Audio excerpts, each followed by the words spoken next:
with that, I am going to turn things over to Pierre, who's got, I guess, some updates from the association, some of the more formal bits that we have to take care of before we can move into the rest of our agenda. So one more time, let's hear it for Mr. Pierre Beaule.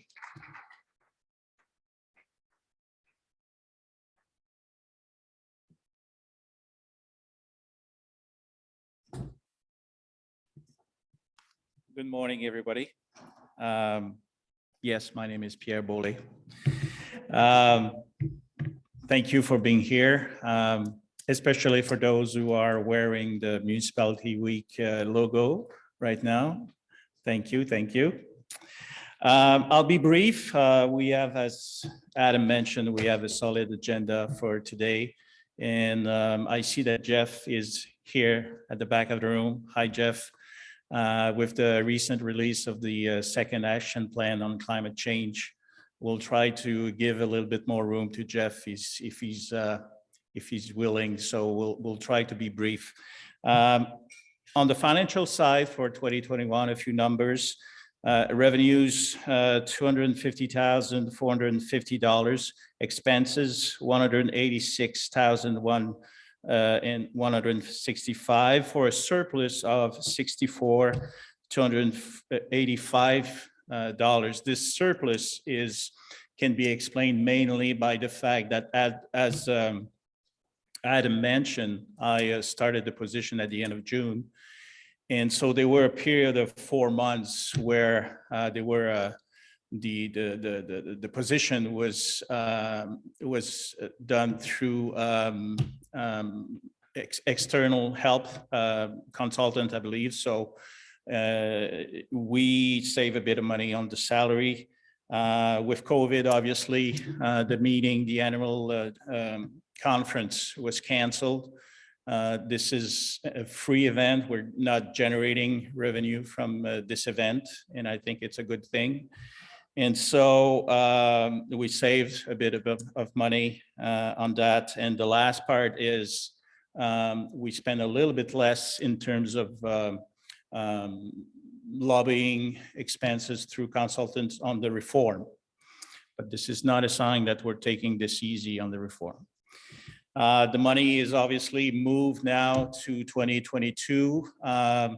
We started a reserve fund, and we're going to apply a policy. We'll develop a policy later this year around that.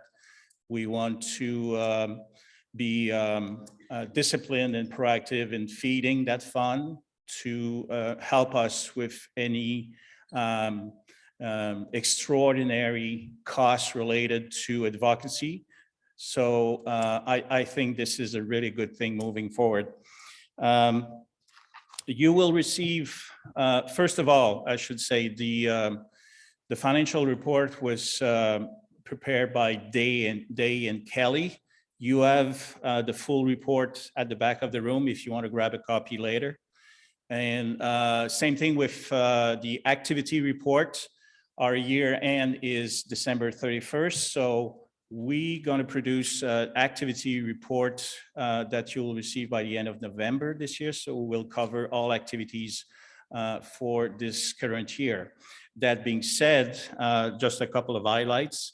As you can imagine, the bulk of the work was around the reform, but we also did some work around other specific files like climate change. We had the chance to present at the commission at the time, at the secretariat at the time, photo radar and others. And again, you'll see the details. I'm trying to be quick here, and you'll see the details in the activity report. Again, that will come to you by the end of the year.